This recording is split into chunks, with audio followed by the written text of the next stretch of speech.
Buenas noches, buenas tardes, ¿cómo les va? Bueno, vamos a hablar un poquito hoy del análisis estructural. Antes les quiero comentar algunos temas. Estuve mirando los parciales. Era un poco desafiante. Yo vi ahí algunos temas que ustedes no lograron resolver. Cuando uno arma, de las cosas que les quería comentar. Por ejemplo, el caso de Cerberus, a veces no hay un motivo para instalarse. Alguien se encaprichó, de hecho, Cole, que era el dueño, se encaprichó y le instaló ahí. Porque él era de Bragado, la única justificación. Algunos alumnos justificaron bien, digamos, pero lo que pasa es que hay una cosa que ahí no estaba bien hecha, que ustedes hicieron. O sea, si uno pone que, por ejemplo, uno de los defectos es que están lejos de los proveedores o de los clientes, pues no puede poner que una de las que se instaló ahí porque estaban cerca de los proveedores y de los clientes. O sea, las condiciones tienen que ser cerradas, ¿no? Tienen que ser cerradas. Después en el layout vi como que había ciertos análisis. Yo puedo decir que los insumos tengo que tenerlos cerca de terminación o los puedo tener cerca del lugar de trabajo, por ejemplo, de carpintería.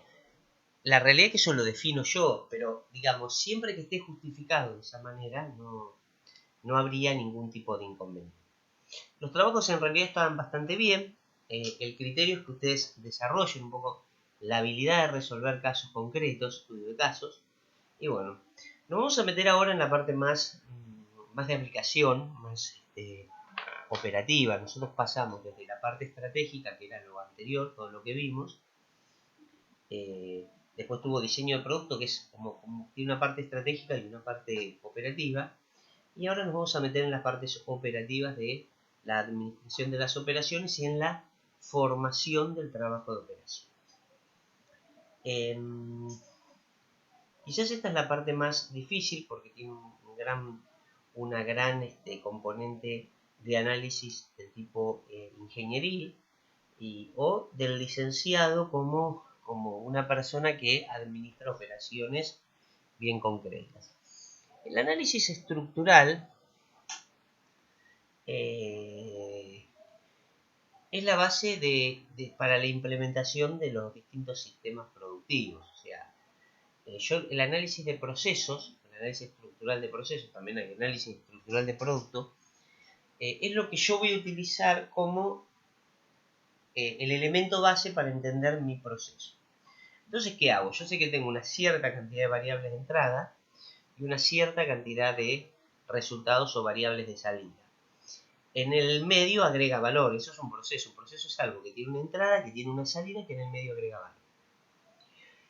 Generalmente el análisis de proceso, el análisis estructural, es la base para la implementación de los distintos sistemas productivos, cómo yo voy a organizar la producción.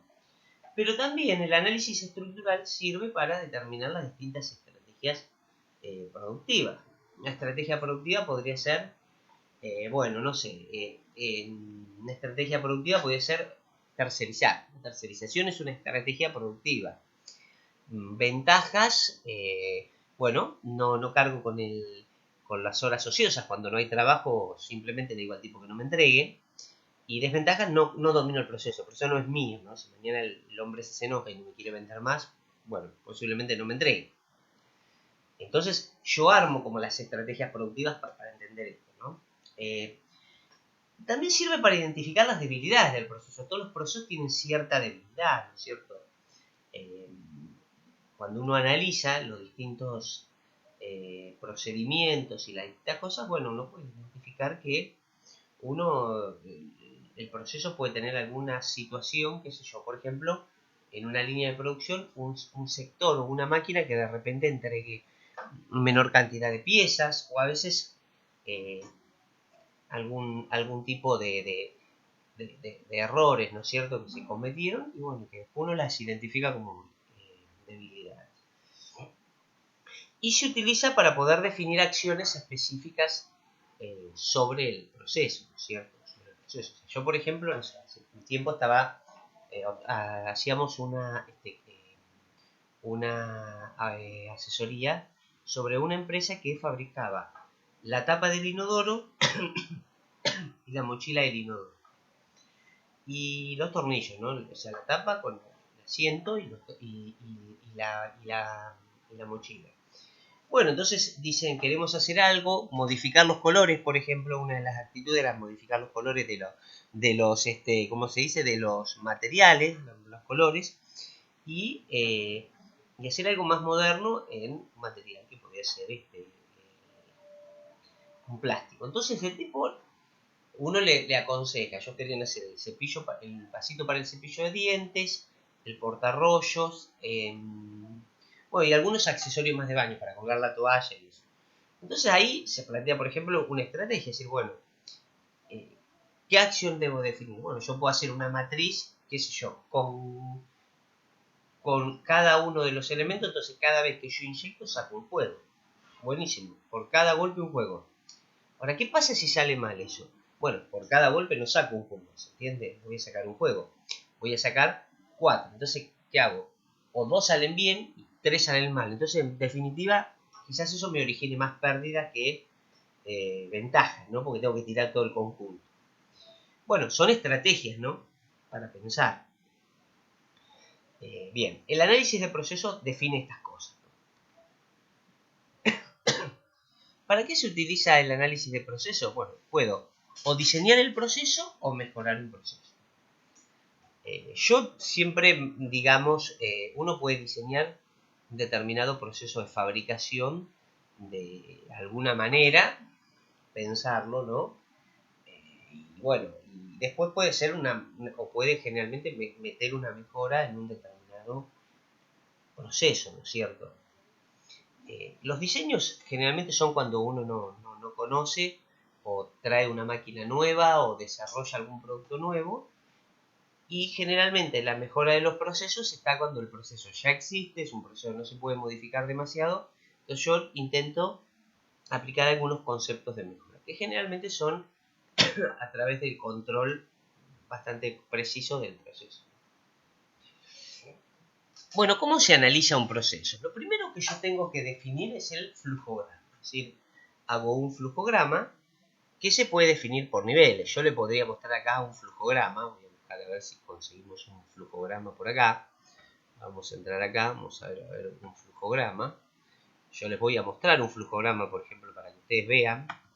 Por ejemplo, en Dimare, que es Rusty, ¿no es cierto? Es una empresa que hace Rusty, que es el producto, los ladrillitos, no sé si algunos los vieron, me imagino que unos jugaron.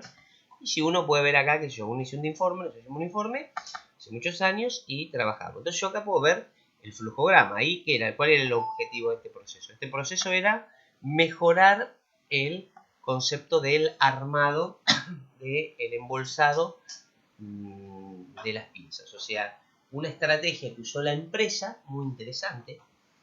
Ellos decían, bueno, antes el ladrillito venía en bolsa, un bloque de 2000 ladrillitos. El pibe agarraba, se ponía a jugar, bla, bla, perdía 4 o 5, y bueno, medio que se desentendía. Entonces, ¿qué empezó a hacer? Dijeron, bueno, cambiemos la estrategia, empecemos a hacer que cada conjunto de ladrillitos termine en un producto. Entonces hacían, qué sé yo, el camión de los bomberos, el auto de policía, la cancha de Boca, la cancha de estudiante, lo más grande que puede haber, la cancha de estudiante de La Plata. Bueno, cada uno tiene un objetivo. Entonces, ¿qué hacía? Había que empezar a cargar una cierta cantidad. Antes se agarraban 100 de uno, 100 del otro, 200 del otro y se metían en una bolsa. Ahora hay que poner una cantidad. Entonces, generalmente el proceso consistía en, ese embolsado es algo manual, ¿no? Si uno lo quiere ver, a ver si yo puedo mostrar algunas fotos acá. Pero, por ejemplo, bueno, estas las inyectoras, no nos va a servir eso. Pero podemos ver, por ejemplo, el proceso de embolsado. Ustedes ahí pueden ver que la chica agarra, por ejemplo, 4 de la primera, 1 de la segunda, 1 de la tercera, 7 del segundo, 2 del otro, y va metiendo todo dentro de una bolsita, y finalmente etiqueta, pesa y guarda. Entonces nosotros estudiábamos ese proceso, por ejemplo, para dar un ejemplo. Y fíjense que ahí lo tenemos. Una cosa súper importante que hay que tener en cuenta acá es que siempre decimos que nosotros en el flujograma definimos el nivel. O sea, la regla número 1 del flujograma es que se debe hacer en distintos niveles. A nivel procesos o subprocesos. En este caso, si uno mira, el proceso es Uno es inyección, el otro es almacenaje, el otro es embolsado, el otro es envasado, el otro es despacho. Ese es el proceso. Vamos a ver ahora los subprocesos, que sería embolsado. Embolsado se divide, ese subproceso se divide en ciertas actividades o tareas. Actividades. El requerimiento, el armado de la mesa, el embolsado, el desarme, el almacenaje y el envasado. Entonces yo puedo decir, bueno, bajemos un nivel más. De esas tareas o actividades, bajémoslo a tareas u operaciones. Entonces podríamos ver, qué sé yo, el flujo de armado de la mesa.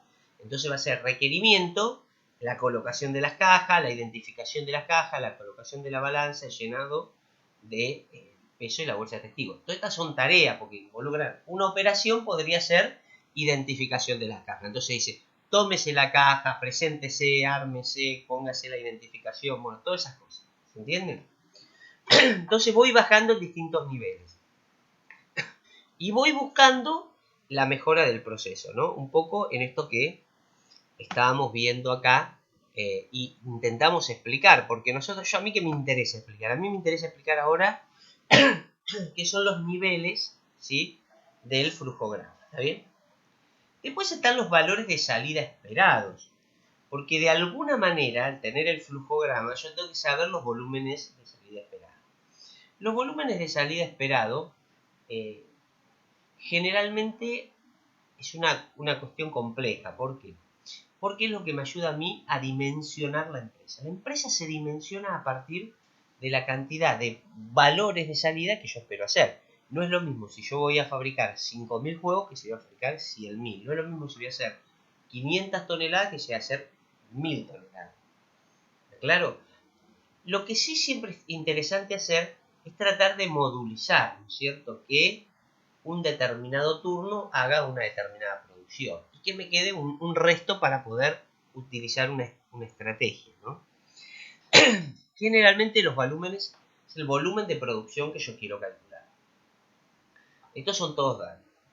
Después el nivel de calidad esperado, es decir, de acuerdo al nivel de calidad que yo me proponga, van a ser también las actividades como las tengo que desarrollar. No es lo mismo que si yo digo, bueno, mira, si es redondo y es gris, es un tocho de aluminio, que si yo digo, no, bueno, tiene que tener una calidad de terminación especial, porque va a ir anodizado, porque tiene un montón de cosas. Bueno, el concepto es ese. La calidad, ¿no es cierto?, que yo le estoy poniendo al producto, va a estar definida, en este caso, como en el caso esto de los artículos de baño, es el nivel de calidad que uno espera. Entonces, el nivel de calidad que uno espera va a imponer también asociado al nivel de costo, ¿no es cierto?, de la operación, ¿sí? Y viene el nivel de costo ahí.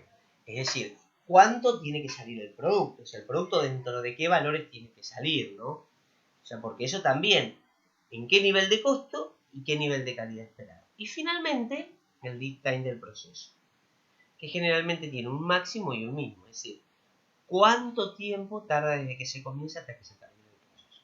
Yo puedo tardar mucho o puedo tardar poco. Yo podría tercerizar todo y no me importa el tiempo. Lo encargo y me lleva mucho tiempo. O no, porque tengo un costo muy bajo.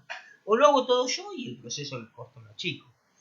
Todas estas cosas son las que yo empiezo a mirar en el análisis de procesos, porque eso es lo que a mí me va a dar una idea de lo que quiero lograr, ¿no es cierto? Por ejemplo, en este caso nosotros decíamos, bueno, ¿qué nivel de calidad esperado tengo? Bueno, no puede salir ningún producto malo. Entonces, el nivel de calidad ha evolucionado, ¿no? Antes yo decía, bueno, tengo un 2% malo. Bien, no era malo. Un 1%, muy bien. Hoy yo tengo un producto malo. El tipo me sacan todas las redes, me asesina. Pum, desaparezco. Dice, este producto es un desastre. Entonces, como que eso también cambió, ¿no? Y después el nivel de costo de operación, que también es un factor, ¿no? Porque va a estar atado a un montón de maneras de hacer las cosas. Bien. ¿Qué elementos necesito para poder realizar el análisis estructural? Bueno, primero el nivel de calidad, es decir, para determinar el nivel de calidad tengo que identificar cuáles son las variables críticas del producto, ¿cierto?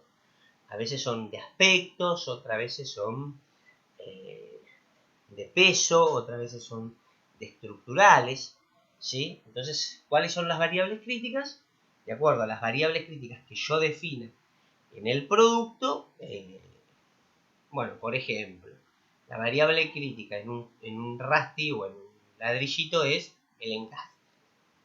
El encastre y que no se rechupe, es decir, que no se pansee ni nada. ¿Sí? El encastre. Después tengo que definir las tolerancias, es decir, yo tengo tolerancias muy amplias, casi todo va a entrar aprobado, y si tengo tolerancias muy estrictas, muchas cosas no van a entrar dentro de mi aceptación. ¿Cuál es el porcentaje de desvíos permitido? Es decir, cuántas cosas puedo permitir yo como desvíos dentro del coso. Y después los estudios de variabilidad, es decir, cuánto varía mi proceso, es decir, cuánto puedo asegurar yo mi calidad. La capacidad de un proceso desde el punto de vista del nivel de calidad es la cantidad de piezas que yo puedo sacar o el porcentaje de piezas que yo saco bien, que están dentro de la tolerancia, dentro de las tolerancias. Entonces yo hago resortes que tienen una altura de 10 milímetros más o menos 1 milímetro. Entonces, yo digo que la capacidad de mi proceso es del 98%, sí, 98 de cada 100 resortes, la altura está entre 9,9 y 10,1. ¿Se entiende? Entonces el concepto. Y ahí hago los estudios de variabilidad. Todas estas cosas van a definir el nivel de calidad. Después, para poder, también tengo que sacar el nivel de producción. Es decir, ¿qué me va a dar? Lo primero que tengo que sacar es el rendimiento de la materia prima. Es decir, algo que me va a decir es cuánto rinde la materia prima. Con lo cual voy a tener una cantidad de rezago y una cantidad de retorno. Después tengo que determinar las productividades de las máquinas. ¿Bien? O sea, es otra actividad. ¿Cómo las voy a determinar? Vamos a verla después. Pero yo puedo decir, bueno, la cantidad de piezas que hace por hora. Puedo hacer un diagrama, marcar las horas de parada y las horas que no son de parada. Después puedo ver las productividades de la mano de obra. Generalmente yo voy haciendo estudios. Ustedes para algo estudiamos todos los indicadores, ¿no? Los indicadores sirven para esto. Es decir, cómo está la productividad de la máquina, cómo está la productividad de la mano de obra. Y después los volúmenes de materia prima semi-elaborados y productos terminados que yo necesito procesar o necesito tener. Entonces, mi medición de productividad también es el análisis de la producción. Bien, ¿qué elementos tengo que tener para poder? Bueno, el nivel de costo de operación va a estar con los costos de punta, es decir, cuánto me cuesta arrancar el proceso y cuánto me cuesta finalizarlo. Yo tengo una industria gráfica, los costos de punta son grandes.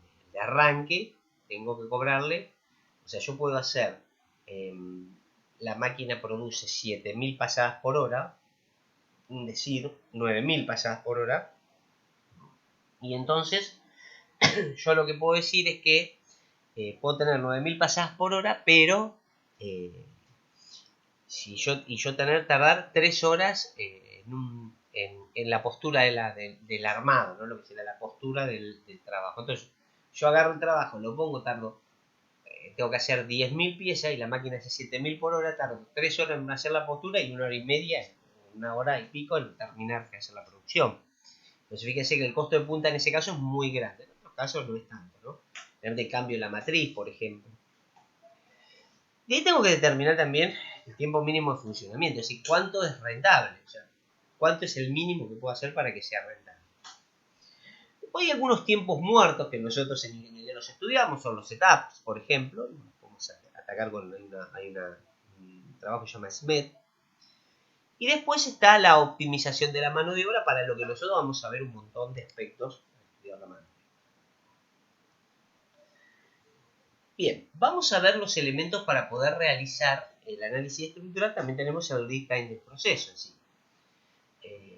Para yo determinar el lead time del proceso, tengo que tener el tiempo de adquisición de materia prima e insumos, o sea, cuánto me tardo en comprar las cosas y que me lleguen, cuánto tardo en procesarlas, qué tiempo disponibles tengo, y también el tiempo de la disposición de los productos terminados. Muchas veces el producto requiere de un tiempo, de un tratamiento, de un estacionamiento, no podría ser. Bien, yo hice mi análisis de proceso y puedo tener dos resultados. mi proceso es capaz y sus parámetros están muy parecidos a los de mi competencia. Ahora solo se trata de mejorar. ¿Está bien? O sea, aplicar mejora continua, mejorar, ponerme competitivo y ganarle a mi competencia en hacer las piezas, ¿no? Entonces digo, mejoro mi proceso de mantenimiento bajo las horas de parada, rediseño los productos, hago una buena gestión de compras y ya no tengo tanto desperdicio en el material, no tengo tanto rezago, mejoro las productividades, utilizo métodos para tratar de evitar los tiempos de parada, todo eso. Me fijo, hice todo eso, me mido con mi competencia. Mi competencia está muchísimo mejor que yo. El costo de mi competencia es 1 peso y yo tengo 5 pesos de costo. En ese caso tengo que pasar el proceso de lo que se llama la reingeniería. La reingeniería en Argentina tuvo la peor de las propagandas, porque se hizo, era rajar gente. Hacer reingeniería, si vamos a hacer reingeniería, rajábamos 7, 8. Nosotros no queríamos hacer eso. Entonces, la reingeniería no es eso. La reingeniería es como vos readaptás la empresa para ponerte al mismo nivel competitivo, desde el punto de vista productivo, con tu competidor. Entonces, cuando yo no puedo con la mejora continua, con la mejora no puedo alcanzar a mi competencia, hago reingeniería. Es decir, la reingeniería es poner mucha guita para mejorar, que generalmente está asociado a un cambio de tecnología. O sea, la única manera que el tipo me lleva mucha ventaja, yo tengo que comprar una máquina similar y competir con el tipo. Y después se realiza cuando la mejora continua no permite a la empresa seguir siendo competitiva. O sea, por más que yo mejore lo que tengo, el tipo ya me sacó 200 cosas, ¿no? Yo, por ejemplo, puedo contar, a ver un caso, vea. Yo asesoro una empresa que se llama, que hace prótesis, ¿sí? Bueno, para la gente que se quiebra, para la cabeza, rótulas, fémures. Esa empresa hacía el producto mediante un proceso llamado forjado. Es decir, yo le copiaba la pieza, una pieza de metal, ¡pum!, le pegaba, ¿sí? Le pegaba un golpe, ¿no es cierto? Y la pieza le iba dando la forma, después recortaba todo eso que le sobraba, que es un acero, se llama L16, que es un acero quirúrgico, se sacaba ese pedazo de acero y luego se sometía a una gran cantidad de procesos, de pulido, de mejora, se mecanizaba, se pulía, se le daba un pulido electrolítico, se le hacía un tratamiento de pulido muy muy estricto, se lavaba con ultrasonido, bueno, todo eso. Esa empresa podía mejorar, pero mucho no iba a mejorar. Viene una empresa que dice, bueno, nosotros lo vamos a fundir. Entonces lo hacen en fundición en vacío. Entonces funden, la cuelan, la pieza sale casi perfecta en la primera intención, pero hay que pulirla, sacarle la arena, limpiarla.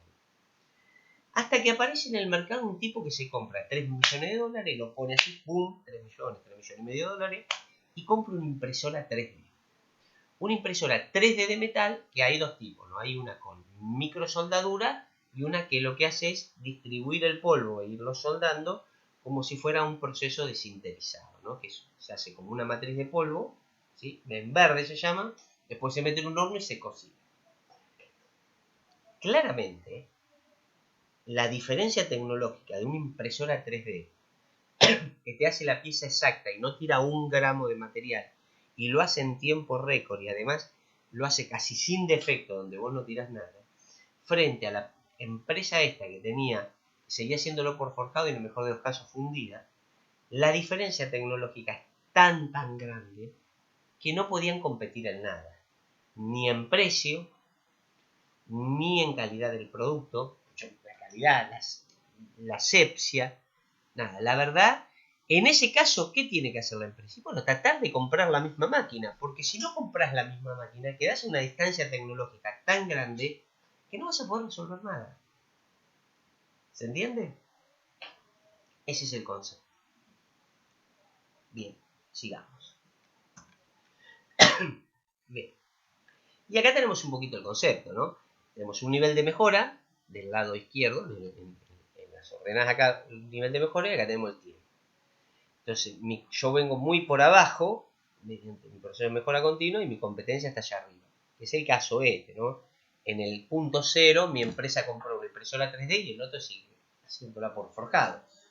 Entonces, ¿qué hago? Bueno, pongo la guita y hago la reingeniería, compro una máquina más moderna porque se la compro después que el tipo y paso a ponerme competente. Esa es una buena estrategia de la reingeniería. Pero hay que poner guita. Lo otro que puede ser es la mejora continua. Es decir, ¿cómo puedo hacer para mejorar un proceso? Me planteo objetivos. Ustedes ya lo saben. Lo vimos en la clase 2. En la clase 2 nosotros vimos todo para recoger la información de todo esto, ¿no? Detectamos y recolectamos los problemas que nos impiden llegar a hacer los objetivos. Los analizamos cada uno de los problemas. Los atacamos. Determinamos las causas. Buscamos las soluciones. Y tomamos acciones.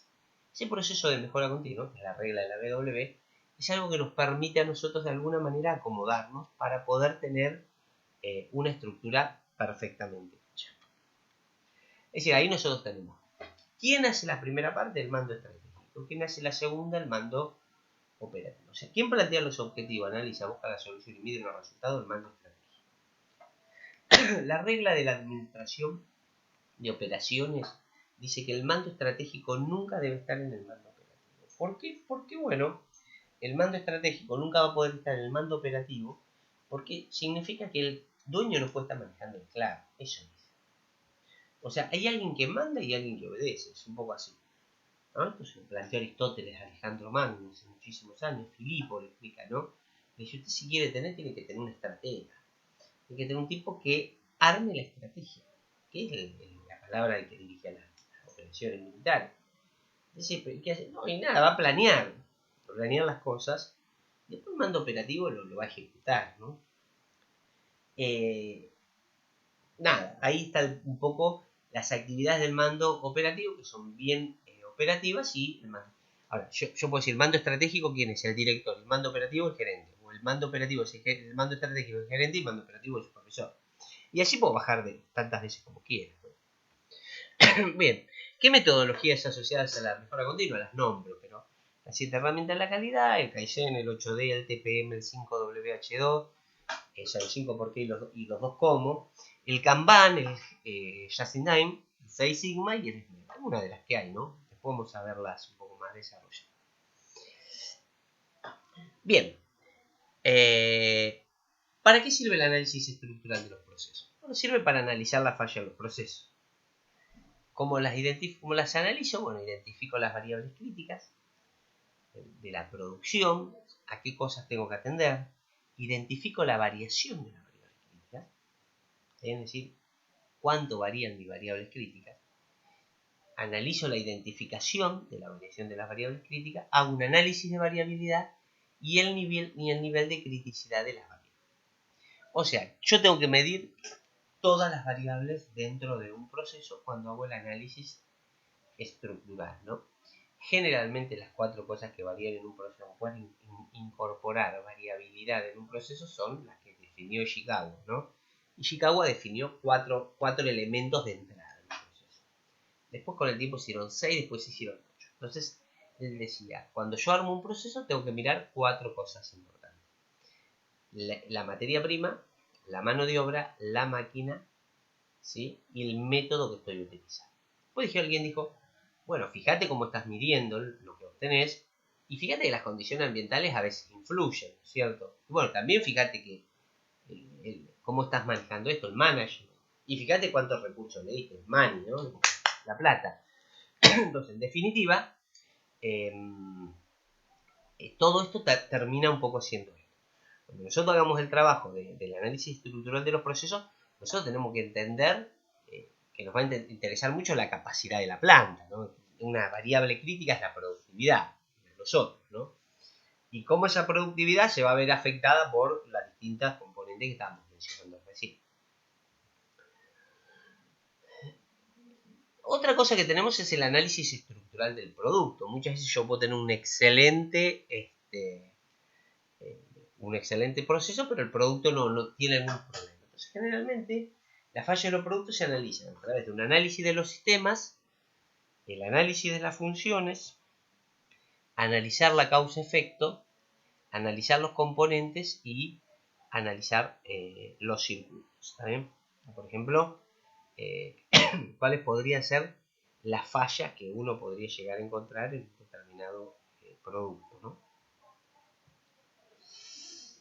Vamos a ver entonces una de las estrategias que podemos utilizar, el diagrama de actividades múltiples, hombre-máquina, ¿no? ¿Qué es lo que hace esto? Bueno, esto modela las actividades hombre-máquina, identifica el tiempo ocioso e identifica los costos ocultos, ¿cierto? El diagrama de actividades múltiples un poco me dice qué es lo que tiene que hacer cada uno, ¿no? Es como un pequeño proceso. Yo podría mostrarles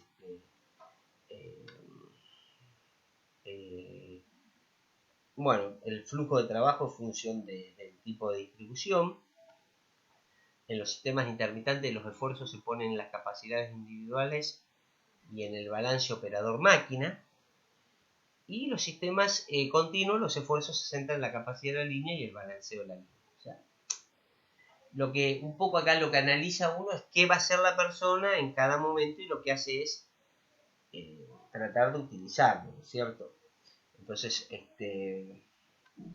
a ver, por ejemplo, uno puede decir, bueno, ¿cómo se identifica el tiempo ocioso? ¿Cómo se planifica? Entonces yo puedo armar un diagrama de actividad hombre-máquina y lo puedo ver. A ver, yo no sé si tengo alguno por acá, pero podríamos ver, a ver si tengo, busquemos acá, Mercal, yo creo que tengo uno por acá, a ver,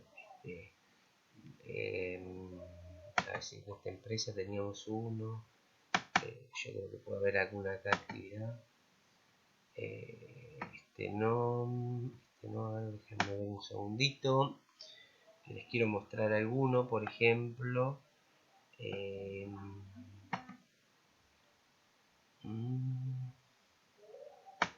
bueno, no sé, no le encuentro ahora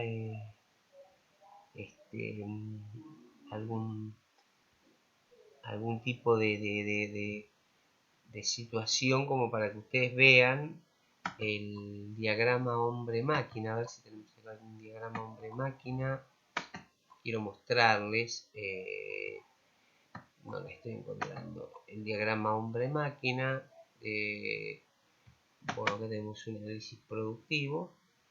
Bueno, acá tienen el diagrama hombre-máquina, perfectamente hecho. Y bueno, fíjense, ahí ustedes tienen un diagrama hombre-máquina, ¿no es cierto? Entonces, está claramente, esta es una máquina que lo que hace es pegado de etapas, y como ustedes pueden en la parte superior dice productos, carpetas escolares, exterior-interior, empieza a las 7 de la mañana, termina a las 18 horas, fíjense que un poco lo que decíamos nosotros acá. A ver dónde estamos. Diagrama identifica el tiempo ocioso y identifica los costos ocultos. O sea, lo que hace es definir qué va a hacer cada uno en cada momento. Fíjense, los sistemas intermitentes, los esfuerzos se ponen en las capacidades individuales y en el balance operador-máquina, que es este caso, el sistema intermitente. En el otro vos tenés que ponerlo en la capacidad de la línea. Pero fíjense, vamos a ver acá. Entonces nosotros analizamos. ¿Qué es lo que dice el tipo? Fíjense, si uno lo mira acá, se alcanza a ver ahí, pero por ejemplo puede ser. Está definido que a las 18 horas. Producción son 23 pliegos por minuto. El tiempo de carga son 10 minutos. La cantidad de carga son 1500 pliegos. El inicio de 15 minutos y el final de 20 minutos. Es decir, ¿qué pasa? La persona arranca. Tenemos 15 minutos que tomamos acá. Que tomamos en la primera parte del 5 al 15. Tomamos o sea, 7 y cuarto empezamos, cargamos la máquina. Producimos los 1500 pliegos hasta que todo eso baja y tenemos la etapa de reposición, la que dijimos que tarda 10 minutos. Entonces, del minuto 25 al minuto 30 la persona cambia. Mientras tanto, ¿qué tiene que estar? Tiene que estar controlando. Fíjense que ahí está establecido la carga de la máquina, la limpieza al final del día, y fíjense que está armado sobre el total. O sea, está especificado claramente el objetivo. El objetivo son total de 2.575 pliegos. O sea, nosotros hicimos acá este diagrama hombre-máquina y nosotros no afectamos. ¿Qué es lo que nos está faltando acá? La persona. claramente la persona dónde va a estar. La persona va a estar operando la máquina es muy automática, va a estar en los lugares que no son celestes, ¿no? En esos lugares tiene que estar. Entonces yo acá puse el balanceo entre hombre y máquina. Voy a necesitar 2 personas en esos momentos y el resto va a trabajar una sola persona. Y entonces ya tengo como definido qué es lo que va a pasar, ¿no? Un ejemplo para mostrarles, ¿no? Por ejemplo, para que ustedes vean cómo se hace esto. Bueno, entonces tenemos, en el caso que sea un sistema continuo, bueno, yo tengo que ver la capacidad de la línea. La línea va a un traqueo a un tiempo determinado, y lo que hago es balancear la línea. Enfoque para estudiar un diagrama de operaciones. Bueno, propósito de la operación. ¿Qué quiero hacer? ¿Cuál es el propósito de la operación? Diseño de la parte o pieza, los materiales, cómo es el proceso de fabricación, las tolerancias y especificaciones, la preparación del herramental, las condiciones de trabajo, el manejo de los materiales, la distribución de la planta y el principio de economía de movimiento. Todo eso me va a servir para mejorar mi proceso. Si yo mirar acá, algunas cosas no las tengo. Pero yo digo, ya sé cuál es el propósito de la operación, sé el diseño, los materiales que voy a utilizar, o sea, tengo que tener como todo analizado para poderlo resolver, ¿no? ¿Sí? Bien. Bien, nosotros acá tenemos, lo que hicimos acá fue calcular ciertas capacidades de planta. O sea, acá lo que nosotros vamos a enfocarnos siempre es en un trabajo práctico que se va a enfocar en analizar un proceso determinado mediante todas estas cosas que nosotros tenemos que entender. ¿Qué es lo que más nos interesa a nosotros en estos procesos? Es analizar la productividad. Lo que más me interesa a mí hacer acá es analizar la productividad, porque la productividad es lo más importante de todo esto, porque ustedes no me lo crean, pero lo más importante es la productividad.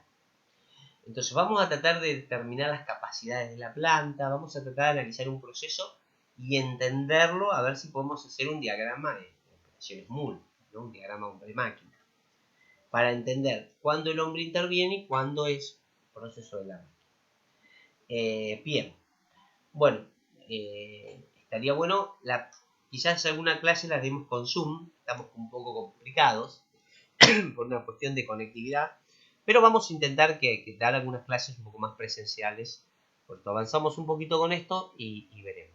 Bueno, espero que no tengan muchas dudas y luego subiremos el trabajo práctico. Muchas gracias, chicos, por todo. Bueno, nada, nos estamos viendo. Muchas gracias.